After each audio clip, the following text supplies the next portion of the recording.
Magandang hapon po sa inyong lahat mga kalapatids. Ito po ang update sa aking mga warriors ngayong araw. Today is Friday afternoon and isang linggo na po ang nakalipas. Wala pa rin pong nakabalik ni isa sa aking apat na old bird. Yung pong apat na nilagay ko sa 600-mile race namin. And ganun pa man po, kailangan po nating tanggapin na pag minsan is wala po talagang magagawa kung wala pong makakauwi. Out of 64 birds po, 16 bird lang po ang nakauwi. Kasi po nakausap ko yung ibang mga ka-club members ko na kung tinanong ko po sila kung ilan po ang pauwi nila. Yung isa pong ka-club member ko, if I was right, I think he sent 18 bird and only one came home. So ayun po mga kalapatids, ang isang good news lang po doon sa 600-mile race po namin is I only sent 4 bird. I didn't send a lot of bird, and I could have either lost more bird than I should have, or maybe I would have get some bird back home.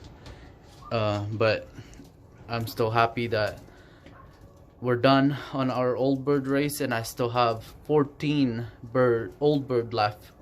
So before I start training, I have 41, and each race I at least lose 1 or 2, and then on the training I lose 1 or 2, and then I lost more on the loft fly because I start doing a loft fly at my place while it's still way too early in the year, and early in the year in here we get more predators, more falcons, more hawks, and almost each day that I let my bird out, I get one or 2 bird will disappear. So ayun po mga kalapatids, ito po ang update sa aking old bird loft ngayong araw. And tignan po natin yung mga egg kung ano na po ang itsura. This one might hatch anytime soon, but I don't know. That's gonna be one of my late hatched egg, and then I have another one right here. Let's see. It's being really protective right now.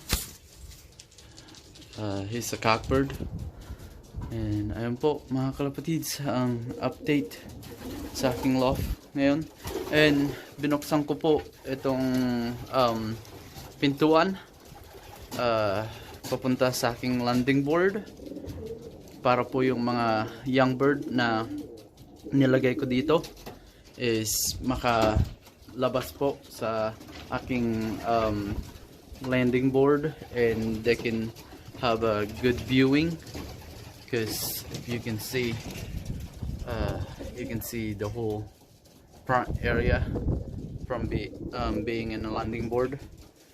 And ayun po ang aking mga young bird. Ayun po yung isa, and ayun naman po yung iba. Ayun po mga kalapatids, yan pong hen na yan, it's gonna be 100% sure I'm sending her to a friend of mine to Michigan, and hopefully he'll have a good babies come out of her. And so next year I'll have 13 old bird, like a 2-year-old bird, to start on a race for our old bird season next year, which is, it's for me, it's gonna be a good number of 2-year-old bird to start with, because right now I have more than 70 young bird to train, and after training and after young bird race, whatever left on that 70 young bird is gonna be my additional to my 13 2-year-old bird for our old bird season for 2021. So I'm gonna have plenty of bird next year, and hopefully I don't get any bad training tosses that I'll lose like more than 10 bird, or bad race for our young bird races that I'll lose half of my young bird team. So ayun po mga kalapatids, and pakita ko po sa inyo yung aking lugar. Ayan po ang itsura. Oh, and yan po yung aking mga young bird team na iba. Kapapakawala ko pa lang po sa kanila. Lumilipad na po sila. And that's the mountain. I have clouds, but doesn't seem like it's gonna rain. But this past few days we've been having a really hard wind in here, so I haven't let out any of my birds at all for 4 days. And as you can see, that's a big flock of young bird flying right now. I would say that's at least 40 to 50 bird flying in there. And po ang itsura dito sa gawi rito. Oops. Ayan po is a I'm 100% sure that's one of the late hatches, because it flies really low and doesn't fly as much as it should, but that's just how it is. And ayun po mga kalapatids, clear view po dito sa gawi rito, blue sky, and ganun din po dyan sa gawirian.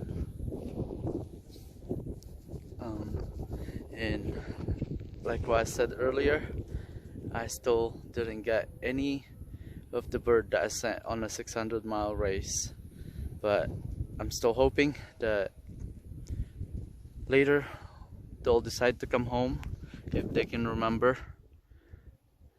Ayun po mga kalapatids, and pakita ko po sa inyo yung aking old bird breeders.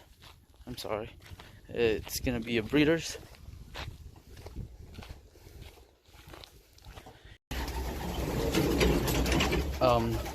Yun po mga kalapatids, marumi yung loob ng aking breeders. And if you can see, meron po akong 1, 2, 3, 4, 5, 6, 7, 8, 9, 10, 3, 6, 9, 10. Oh no, there's 11. Oh, right there. 11. May 11 pa po dito sa breeder's loft ko na young bird na kailangan ko pong ilipat.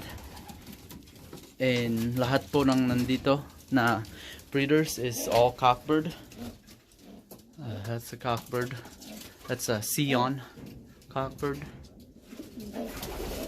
Ayan po yung isa kong nasabi dun sa last video ko na aking breeders. Siya po ay cockbird, and if you can see one of her, oh, his eye is blind. Siya po yung sinasabi ko sa inyo noon na nagamit ko lang po as a young bird, and then I was doing a loft fly, And then when he got inside my loft, his eyes is bleeding. Oh, bleeding. Watering.